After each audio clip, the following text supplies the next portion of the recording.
Sæl og blessuð, velkomin í Styrktarþjálfarann, þetta þáttur 5 og ég heiti Guðjón Örn Ingólfsson og venju ykkar þáttastjórnandi. Í dag ætlum við að ræða við hana Dúnu Sturlaugsdóttur sem starfandi styrktarþjálfari á Kristianstad í Svíþjóð.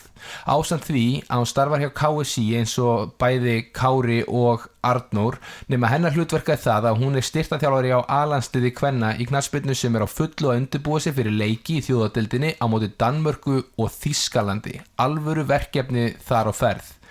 Við áttum gott spjall við hana Dúnu þar sem hún fór yfir sinn feril og hennar hlutverk hjá sínu félagi og svo hlutverki sitt hjá KSÍ og hjá landsliðinu og hvernig þetta eru mjög ólíkir heima þarna á milli. Ásamt því fer hún yfir bara sína menntun og hvert bara hennar framtíðarsýn á þjálfun og fer yfir sína hugmyndafræði eins og bara allir aðri gestir og hefur virkilega náð að byggja upp bara flotta ferilskrá á stuttum tíma í styrktarþjálfara bransanum.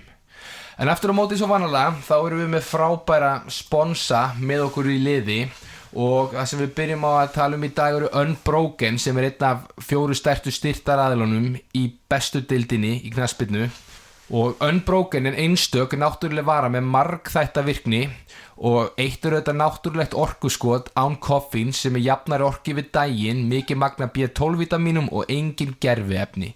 Einnig betri vökvanæring, svala þorstanum lengur með hágeða steinefnum og söltum og styður vel við ónæmiskerfið með mikið magna sinki og selen. Vinnur hratt gegn þreytu, þú fær hraðari endurheim með 25 amínósýrur í frjálsu formi og stuttum peptíðum þar af 9 nauðsynlegar amínósýrur. Og það sem frábært við að hafa Unbroken í okkar liði að þeir ætla að bjóða hlustendum þáttarins upp á 15% afslátt af unbroken.is þar sem þið notið kóðan styrktarþjálfarinn með stóru S í byrjun og það þ en ekki TH, þannig þetta styrktarþjálfarinn, bara íslenski stafir. Þannig að endilega nýtið ykkur þennan kóða til að grípa ykkur 15% afslátt af þessum hágæða fæðubótaefnum sem Unbroken eru og við erum heppnir með að hafa okkur með í okkar liði hérna í styrktarþjálfaranum. Fitnessport líka með okkur í liði, þeir eru með Wow Hydrate drikkina sem fullkomið öll tilefni og þið getið séð að Harry Maguire sem nú skærasta stjarnan í mjög döpru United-liði þessa dagana að auglýsa ásamt Kevin De Bruyne og fleiri meisturum og hann stútfullur af söltum og steinefnum sem líka fullur af vítamínum og þar á meðal D-vítamíni sem mjög mikilvægur fyrir okkur Íslendinga, sérstaklega á okkar vetramánuðum sem sólin ekki alveg kannski láta sína sér nægilega mikið svo við getum gripið okkar D-vítamín. High Five hágeða vara sem henta vel fyrir íþróttafólk og í vörulínum frá þeim á finna kolvetnablöndur, orkugel og sölt. Og fyrir fólk í íþróttu skiptir miklu máli að líkaminn sé að fá sitt eldsneyti svo hægt sé að performa þegar á reynir í leikjum. Orkugel frá High Five getur reynst mjög dýrmætt orka í hálfleik til að geta keyrt upp orkustigið á nýja leik í seinni hálfleik. Biobú matvöruframleiðandi sem sérhæfir sig í lífrænni unninni vöru og gríska jógurti frá þeim auðvitað hrikalega mikilvægt þessa dagana þegar bulk season og off season og menn að byggja upp vöðvamassa. Sjálfur fekk ég mér í dag í morgumat gríska jógurt sem var alveg geggjuð og svo notaði ég hakki frá Biobú í vefju í gærkvöldi og restin af því var notuð á pítsu núna í kvöldmatinn og það sem svo geggjað við þetta að þetta er lífrænt unnið allt og það gefið hágæða næring í nautgripinu og maður finnur bara hversu geggjað kjötið kjötbólurnar algjör veisla líka og hambúrgararnir, þannig ég mæli hiklaust með kjötvörun frá Biobú. En aftur á móti, nóg að því, förum í þáttinn og hlustum á hana Dúnu ræða sitt hlutverk hjá félagsliði sínu og landsliði. Gjörðu svo vel. Blessu Dúna og velkomin. Já, takk. Þú ert bara að mæta hingað beint af Laugardalsvelli. Já. En það ekki allt í fullum blóm og undirbúningi fyrir leikinn á móti Danmörku. Danmörku morgun, jú. Og svo seinni leikurinn á þriðjudag, ekki satt? Þriðjudaginn við Þýskaland. Þetta stórir. Alvöru gluggi. Já. En það sem þú varst að segja á þann að það skítaspá á þriðjudaginn sem gæti hentað okkur á móti þjóðverjunum. Já. Nýtum okkur allt sem hægt að hjálpa okkur. 100%. Heyrðu, þú má kannski byrja að fara svona aðeins yfir þinn feril og hvernig hann hefur þróast og móta sem styrktarþjálfari í gegnum árin. Já, það mitt. Sko, ætlaði hann ekki byrja bara þegar ég var í íþróttafræði HR. Þá fyrsta gigi var í Metabolic á Akranesi. Já.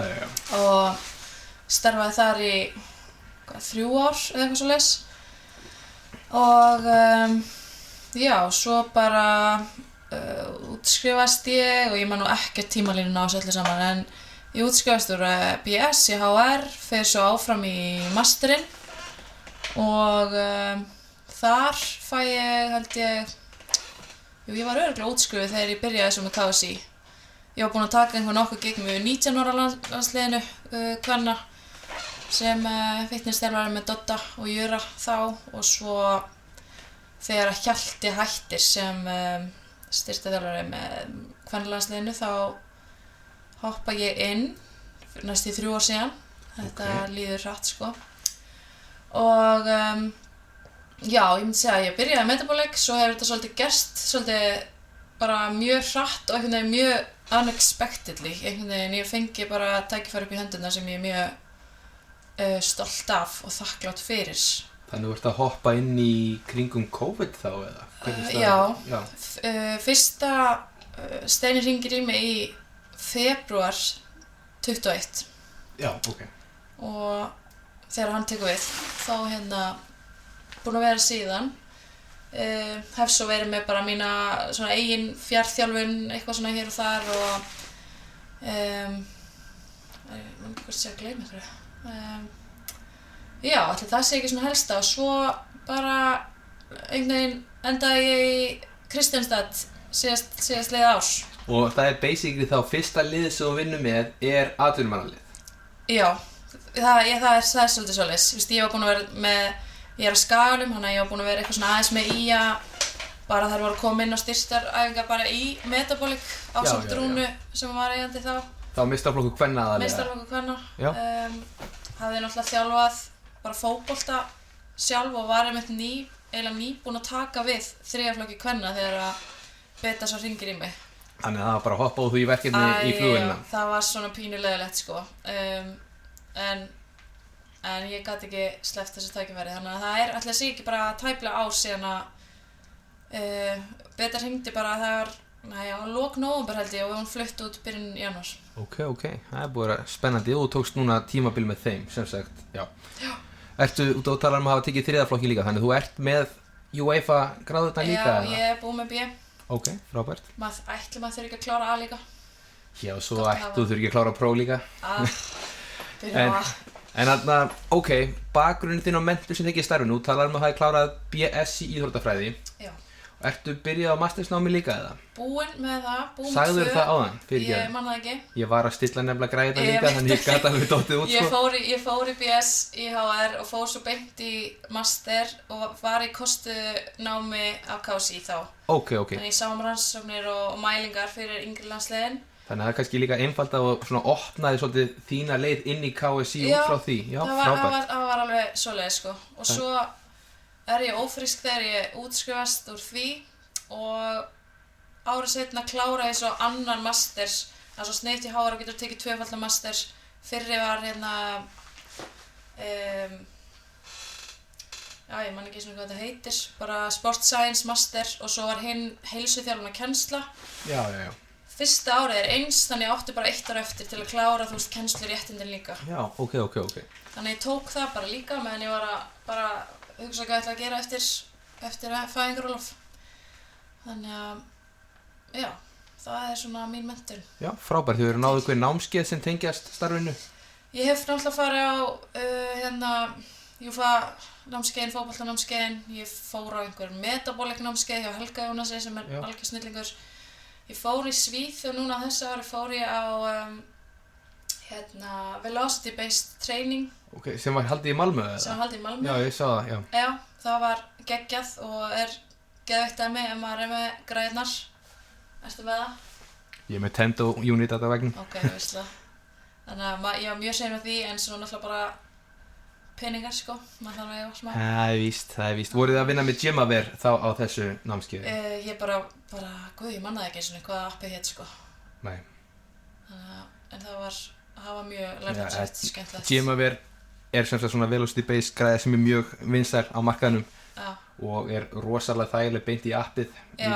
og heyrir svona ping-hljóð þegar hún nærði akkurat hljóðunum. akkurat, það er pottþétt það var eitthvað svoleiðis. Og það sem svo geggjað við þetta VPT eða Velocity Based Training einmitt það að þú getur alltaf náð maxinu þínu einstaklingsbundin á hverju æfingu. Þú veist, 80 kg í dag ekki 80 kg eftir 2 daga.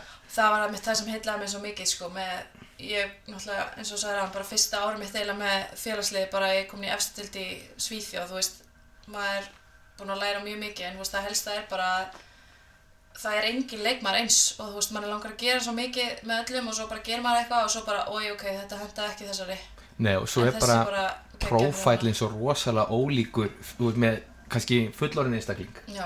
Og svo ertu bara með nánast krakka sem eru að stíga fyrstu skrefin inn í meistaraflokk út af þessu efnilegt. Já. og svo ertu með alla flórun á milli, mismunandi meiðslasögu, þú ert með rosalega ólíka leikstöður og þetta alveg svolítið margt sem þarf að taka inn í myndina að þú ert komin í svona stórt umhverfi, myndi ég halda. Þetta getur bara verið súperflókið, sko. Trúi því. En já, ég nefnilega sá þetta námskeið þarna, hann heitir Mark Reed eða eitthvað líka sem þarna með Malmö og ég sá að þeir voru að halda þetta þarna í sumar, eða voru eða hvernig það var. Já. Hvað myndirðu segja að væri svona þín hugmyndafræði í kringu þjálfunina? Hvernig myndirðu svona lýsa henni þegar kemur að þínu hlutverki? Sko, ég náttúrulega búin að vera að hlusta á þættina hérna og ég búin að vera að hugsa mjög mikið þessu spurningu og mér finnst ég bara einhvern veginn ekki komin á þann stað að ég geti sagt bara svona ger ég þetta af því að það liggur á hverjum einasta degi sem ég hugsa, ég kannski lesi eitthvað og ég bara, heyrðu, þetta geggjað og svo kannski prófa eitthvað á einhverju og þetta bara, já, þetta líka geggjað og svo bara, nei, þetta virkar ekki og svo finnst mér líka bara svolítið skipta máli hvað teymi þú ert með í kringu þig á þeim tíma, hvernig þjálfarinn þinn vinnur, ertu með sjúkrateymi sem að sinnir fyrirbyggjandi, ert þú að sjá allt fyrirbyggjandi, ertu bara að hugsa þú veist, styrk og kraft og hraða, þannig að ég bara svona eiginlega á þeirri skoðun að ég ennþá að móta mína hugmyndafræði þannig séð, en eins og það var núna á þessu ári sem að líða úti þá hefur þetta svolítið verið mikil blanda og sem ég langa að koma inn og vera bara ég ætla að gera þær ógeðslega sterkar og ógeðslega hraðar og eitthvað, en svo bara þurfti ég líka að vera að vinna svolítið mikið í fyrirbyggjandi. Já, ég skil. Það bara öðruvísi, allt öðruvísi sjúkra þjálfunar tengt í Svíþjóð ekki á sama stað og í Íslandi, þannig að ég þurfti svona aðeins að taka þann slag sem að mér fannst svona pínulegilegt sko, en hérna bara mjög mikilvægt líka. 100%. Hvernig myndirðu sko, eins og þú ert að segja núna, þú ert að sjá stykki, þú ert að sjá ákveðin hraða og kraftinn og fyrirbyggjandi og svona aðeins inn í kannski hvort sem return to play eða bara koma fólki bara svona haldaði heil á vellinum. Hvert var, þú veist, var hlutverkið ennþá viðtakara úti? Varstu líka í álagsstýringu samhliða þjálfurum og svoleiðis? Já, sko, Beta náttúrulega bara með brjálaða reynslu á baki og algjör bara meistari þegar kemur að þjálfun. Ég ætla bara alveg að segja það. Hún er hérna bara geggjaður þjálfari og mér finnst hún bara vera með svolítið allt sem tengist álagsstýringu mjög mikið á hreinu. Og hún gat alveg svolítið sagt bara, þú veist, þegar ég kom út, bara við viljum hafa þetta svona, en samt var ég aldrei mér fannst ég aldrei vera undir einhver svona kassa sem hún var að setja mér, sko, alls ekki. Nei. Maður gat alltaf, þú veist, maður gat alltaf farið út fyrir og allt svoleiðis, þannig að við vorum að gleyma okkur spurningi var. Hvað hlutverki væri, varstu líka í álagsstýringunum svona? Þannig að ég ætla að segja, þú veist, bara vann það mjög vel með Betu, alla svona álagsstýringu. Hlutverki, ég veit ekki hvort ég að segja að mér fundist það meira en ég hélt. Ég vissi að þetta mjög stórt hlutverk, en aftur þá held ég að þetta skiptir líka máli hversu stórt teymi þú ert með. Við vorum svo sem vorum með nokkra aðstoðarþjálfara, þannig að það dreifðist mjög mikið allt svona fótboltalega séð. Það var mjög gott fyrir leikmenn. Við vorum með sjúkraþjálfara sem komu, þú veist, kannski 2 í viku í kringum æfingar, þannig að það var svo sem mjög gott, en annars var ég svolítið í, þú veist, ef einhver var verkið einhvers staðar, þá var það fyrsta sem að gerði að koma til mín. Já, ég skil. Þannig að ég ætla ekki að segja að ég hafi verið einhver sjúkraþjálfari hérna úti, heldur maður var í aðeins svona víðtækara hlutverki en bara vera styrktar þjálfari. Já, ég skil. Þú veist hvað ég meina, Já. Og bara svo maður líka smá sálfræðingur og svona inn á milli, maður sá sem þær koma til þegar að, þú veist, bara ég fann hérna í hamstring og það er leikur ógeðslega mikilvægur leikur á morgun bara og það er smá tár og þú veist, maður þarf alveg að vera hérna sterkur og það er oft þannig að við erum kannski þessi einstaklingar svona sem þið leita oft til og geta fengið svona ákveðið zón að spjalla við, kannski vilja ekki fara beint í aðalþjálfarann en vilja fara í okkar starfstétt og ræða þessi mál. Þetta er einmitt hluti þess að vera í fitness hlutanum eða styrktarþjálfarinn, maður er oft í sálfræði hlutverki líka í miðjum sessjónum sko. Og mér finnst það henda mér alveg vel sko, mér finnst ég alveg öll með að ná til leikmanna allavega síðastlið ár sko og hérna bara mjög þakklátt að þær gátu treyst mér fyrir sínum vandamálum sko. Já, algjörlega. Við ræddum þetta aðeins fyrir þátt að með GPS-málin hjá klúbnum að þið höfðu ekki haft sem sagt afnót af slíkum tækjum út af þetta kostar pening og það þarf bara velja hvað maður nota budgetið sitt í og maður bara skilur þá hlið að málunum mjög vel og vandlega en voru það að nota einhver önnur tæki og tól til að einhverja aðferði til að reyna að stýra og einstaklingsmiða traininglótið eða æfingalótið? Sko, á meðan við vorum ekki með sem lið kubba fyrir allar þá er örugglega helmingurinn á liðinu sem var með sjálfar og ég var alltaf með aðgang að því þannig að við vorum alltaf með, þú veist, það voru örugglega 10 þannig að ég var alltaf með smá yfirsýn yfir því hvað þær voru að hérna gera á æfingu þannig að já, það voruð þið eitthvað að vinna með spurningalista eða eitthvað svoleiðis? Þær svara readiness alla morgna fyrir æfingu. Já. Og hvað varstu þú helst að spyrja það bara svefnin eða varstu að fara dýpra? Já, það er svefn, það er mood, það er skap, það er verkir og það er þetta að merkja inn ef það voru með sérstaka hérna verki einhvers staðar bara í gegnum sætlen. Mjög einfalt allt saman, svo kannski veist. Þannig að maður var alltaf með, ef einhver var gul eða rauð, þá var ég alltaf mætt bara hérna, ég sá að vast eitthvað. Þú veist, en það getur bara verið, ég er fyrir prófa morgun, ég er bara stressuð. Já, þannig þið voru líka að reikna kannski acute chronic workloadið þá yfir. Já, þannig að við vorum alveg með það, þannig að það er mjög mikið að hafa einhvað í höndunum til að stýra þessu lóti allan. Þetta er bara frábær lið þegar maður hefur ekki aðgang hinu tækjunum. En ég veit svo sem að þetta er komið inn í budgeti fyrir næsta ár, þannig að það er næsti styrktarþjálfari færi þetta. Næsti styrktarþjálfari færi að leika sem þetta. Heyrðu, hvernig byggir þú upp æfingavikuna? Og þá bara myndum við bara hvort sem það er þitt hlutverk út á velli með liðinu eða þá í gyminu. Ef við hugsaum bara venjulega æfingaviku, það er leikur á sunnudegi og leikur á sunnudegi aftur. Við æfum oftast daginn eftir, þá förum við í gymmið á +1. Oftast hvílum við á +2 ef þetta er bara svona mjög venjuleg æfingavika. Þá æfum við oftast á miðvikudegi, fimmtudegi, föstudegi, laugardegi stundum fyrir leik. Kemur alveg fyrir að einn dagur er frí, það bara fyrir algjörlega eftir hversu mikið álag er búið að vera á hópnum. Við pössum alltaf að setja inn háhraðaspretti oftast á +3, ég var einmitt að hlusta á þig og var ekki Arnór Jú, vorum að ræða þetta. Og það var einmitt þegar hann sagði bara kom hamstring hérna tókninu fyrsta, þú veist, ég hugsaði bara já, það hefði bara líka gerst hjá mér sko. Þannig að ég allavega mittli hefði ekki verið klárt í high speed á +2, ég veit það bara. Já.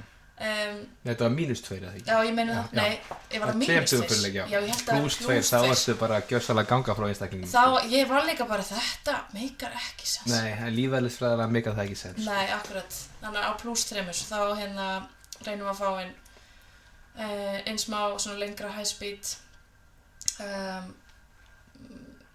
Já, aðeins hærra load á fimmtudegi og svo ef við æfum á föstudegi og laugardegi þá er það aðeins lægra. Já. En ég hef líka komist að því eftir að hafa verið að þjálfa mig betur að styrktarþjálfarar sem að vinna með henni þeir þurfa ekki mikið að vera að bæta inn einhverjum hlaupum af því að ég veit ekki hvernig það bara er alltaf ógeðslega mikið tempó á æfingum og öll svona taktík og svoleiðis hún er gerð bara eins og í leik sem að þú veist maður var oft svona það er kannski að taka hérna smá aukahlaup ef við búin að taka þetta hérna svo bara horfi ég á þetta og ég bara nei þær þurfa ekki að taka neitt auka en að sjálfsög gerðu við það á undirbúningstímabilinu. Já, eðlilega. Nei, það er þetta frábært því að það er alveg rosalega mismunandi hvernig þjálfarar nálgast fitness þáttinn og margir vilja bara gera allt með bolta Já, en svo gleymist það í 90 mínútna leik eftir kannski í 1 mínútu með boltan og hlaupa bolta í 89 mínútur já, þannig að það er mjög mikið að hafi sér hlaupa á einn eða annan máta inn í æfingunum svo að segja að hún hafi gert það já. þannig að það er mjög flott Ég held líka bara að hún með einhvern, hún búin með, hún alltaf klára íþróttafræðina sjálf og með, þú veist, smá bara svona fitness bakgrunn sem ég held að skipti líka máli, þú veist, eða þú veist, bara fótboltaþjálfari, þú veist, þá kannski er gott bara að hafa eitthvað sem að sér þetta, þá þarfst ekki að vera pælið í. Nei, ég held að þetta getur orðið svolítið týnst í því að þetta þurfa ofta að vera of mikið gaman og þá týnist það að þetta er ekkert alltaf gaman því að þú veist, þú þarft líka að hlaupa til að vinna bolta. Algjörlega. Þannig að þetta er góð punktur að hafa stærri bakgrunn á bakvið sér líka sem þjálfari, þannig að það er flott. En hvernig, eins og núna er íslenska undirbúningstímabilið reyndar orðið mjög svipað allan á norska, ég veit ekki alveg hvernig þetta er hérna í Svíþjóð, hvað er það langt undirbúningstímabilið hjá okkur? Það klárast, tímabilið klárast í miðjan nóvember og það er eins og núna þær æfa út landsleikjagluggann sem er til byrjun DS. Já. Og koma svo eftir byrja í janúar og fyrsti leikur er í apríl. Þetta er bara, já, íslenska prísísoni er orðið bara mjög svipað. Já, það er eina, já, þetta er aðeins lengra í Svíþjóð tímabilið sjálft. Já, allan að kanna megin, sko. Í hinn endan og það er sama held ég, svo bara kalla megin í Svíþjóð og Noregi, held ég sé bara til desember. Já. Fyrstu vikunni í desember eða alveg. Já, ég veit ekki alveg hvernig við myndum á Íslandi náða að klára alveg út sísón í nóvember, bara veðurfarslega séð, þú veist, ég veit ekki alveg. Nei, sérstaklega eins og í landsleikjahlýðinni á Köllunum daginn, það var þetta disaster hérna veðrið, sko. Þetta getur bara verið hrikalegt, sko. Já, en hvernig byggir þá upp, sem sagt, periodization módelið frá, sem sagt, bara fyrsta degi í prísísoni og inn í tímabilið? Sko, við byrjum náttúrulega í janúar bara í aðeins þyngri lyftum. Hún var enda svo sem var á undan mér, var búin að vera að láta að lyfta svolítið þungt í desember. Já. Sem var mjög fínt, sko, en þær voru orðnar svolítið þungar og þreyttar bara strax í janúar. Við vorum að spila æfingarleiki og bikarleiki bara strax frá, mér langar að segja febrúar. Þannig að mér fannst svolítið erfitt að vera að setja inn þessar þungu lyfti sem langaði að setja inn fyrst af því það voru bara þreyttar, sko. En svo reyndi maður bara að fækka endurtekningum og hafa þær hraðari eftir því sem að nær dregur tímabili. Og hvað voru að lyfta oft í viku til dæmis í prísísón? Tvisvar. Langar maður að segja. Og svo tókum við, þú veist, sem að var bara, þú veist, gym session. Og svo tókum við kannski, það var kannski aðeins fyrir æfingu, bara nokkrar lyftur. Já. Hér og þar, eða eftir æfingu. Það var og svo var þá pre-activation dæmi allt inn í gymina, tóku það út á velli fyrir æfingu þá eða? Tóku það út á velli, sko það er náttúrulega misduglegar að gera þetta sjálfar inni þannig að við tókum alltaf svolítið út á velli fyrir. Já, ég skil. Og svo þegar þú kemur frá sem sagt pre-season, það sem eru lyftað 2 í viku, er það viðhaldi ykkur í gegnum allt tímabilið, er þetta bara recovery æfingar daginn eftir leik? Sko við höfum mikið verið að vinna með alltaf þessar recovery æfingar og svo hefur þetta verið, þegar við höfum fengið viku á milli leikja þá hefur við tróðið inn lyftingum eftir æfingu svona miðja viku. Ok. Bara til þess að fá smá smá inn í vöðvana, sko, en þetta hefur bara verið ógeðslega mikið trial and error hjá mér einhvern veginn bara að finna rétta jafnvægi, þú veist, ég var með eldri leikmenn, ég er með, já, eins og það er unga leikmenn, þú veist, sumar bara voru ekki að höndla bara ef við tókum smá, veist, bara deadlift, það var bara hamstringin var bara súrar í 3 daga, þú veist, maður bara shit. Nákvæmlega. Svo bara ef einhver meiddist, þú veist, það var bara, það er það sem ég hef verið með bara mesta ströggla með, bara meiðsli hjá leikmönnum. Ég þarf örugglega að komast í gegnum eitthvað svona þroska feril, bara ef einhver meiddist, þá er ég bara, heyrðu, shit, ok, hún var að gera þetta, hún er ekki búin að gera þetta, akkur lítur hún ekki að gera þetta, hún þarf að gera þetta og sem að bara, ég var stundum að vakna með nóttinni var það kannski gott að gera þessa hamstringaæfingu. Þú veist, svo bara, Jesús. Þetta er alveg hluti að þessu að vera þjálfari, maður er alltaf að pæla í þessu en svo er það bara hluti að íþróttum að meðast. Það er bara, ég hef þurft að tróða því inn í hausinn á mér, við erum bara humans og þessi íþrótt er bara ógeðslega há ákefðar. Já.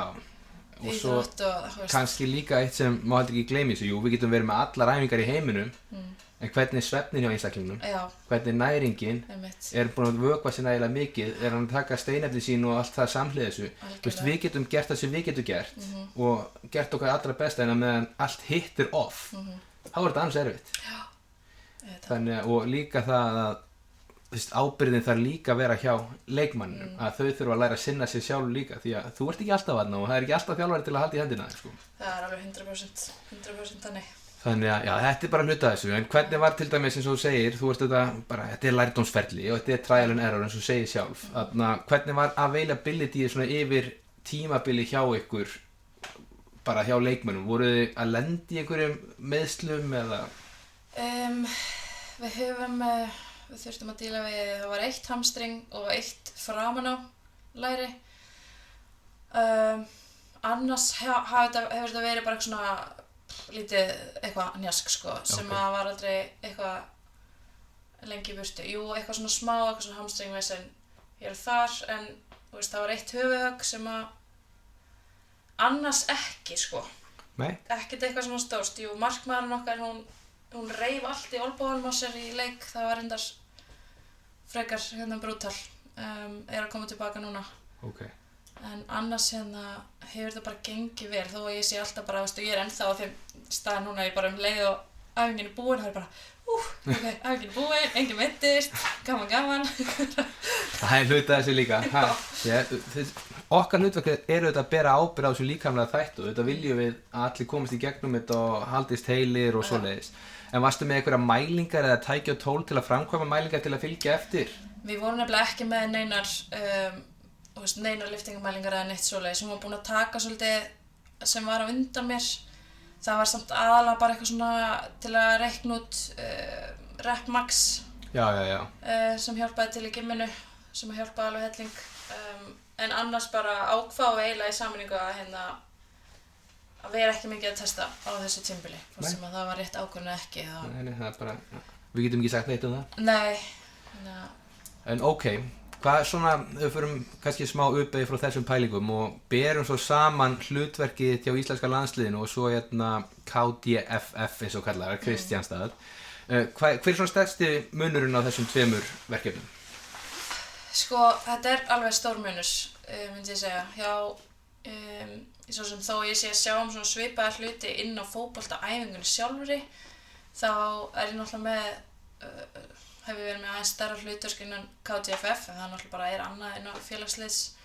Ég sé náttúrulega GPS-kubbana og ég sé samskipti við öll félagsliðin sem stelpunir að koma frá. Ég er mjög stór hlutverki sem styrktarþjálfari staffs líka. Staffið þarf að fara í gymmið. Mikilvægt. Það gengur misvel að koma á sumum. Hver er duglegastur? Er duglegust? Það er sko sjúkraþjálfararnir og Laufey, liðsstjórinn okkar, þær eru duglegastar. Og hver er þá hinum meginn á pólunum, latastur eða lötust? Sko, það hafa allir átt sína skorpu, sko. En ég ætla bara að segja Steini og Ási mega alveg koma að vera aðeins Þeir hafa næsta klukka. Það er spark í rassinn á þeim. Já, svo er eitthvað fúlir að ég hef ekki búið þeim í morgun, þú veist, ég er bara búin að bjóða þeim 20 sinnum. Aldrei mætt, sko. Nei, nákvæmlega. Ekki það, þeir eiga til. Já. Og þegar mæta þá er þeir geggjaðir, sko. Heldur betur. En þarna, já, þannig að þitt hlutverk svona hjá með landsliðinu er að fara í gegnum GPS-kubbana og vera út á velli þá að sjá uppbytununa og svo eftir leiki þessu aukahlaup og allt það, ekki satt? Já. Og ert í samskiptu þá við klúbbana. Er það ekki alveg bara þægileg samskipti oft á tíðum? Þau eru ekki eitthvað mikið að stressa sig við því að hvernig GPS-túlutur er eða hvernig er þetta? Nei, bara langoftast mjög gott og langoftast fæ ég góða yfirsýn hvað þær hafa verið að gera þegar við mætum. Já. Þannig að maður veit oftast hvað stöðu þær eru og hvort það séu búin að spila mikið eða lítið eða hvað. Þannig að það hefur alltaf bara gengið mjög vel, sko. Það eru auðvitað stærstu liðin sem eru með svona flottasta, þú veist. Það er bara svo gengur og gerist. Flottasta dagskerfið, sko. Nákvæmlega. En annars bara, já. Og með ásamt sjúkrateyminu bara að sjá til þess að þær komi í lagi tilbaka. Nákvæmlega, það er hluti af þessu. Já. Hver eru þín næstu skref á ferlinu, myndirðu segja? Góð spurning.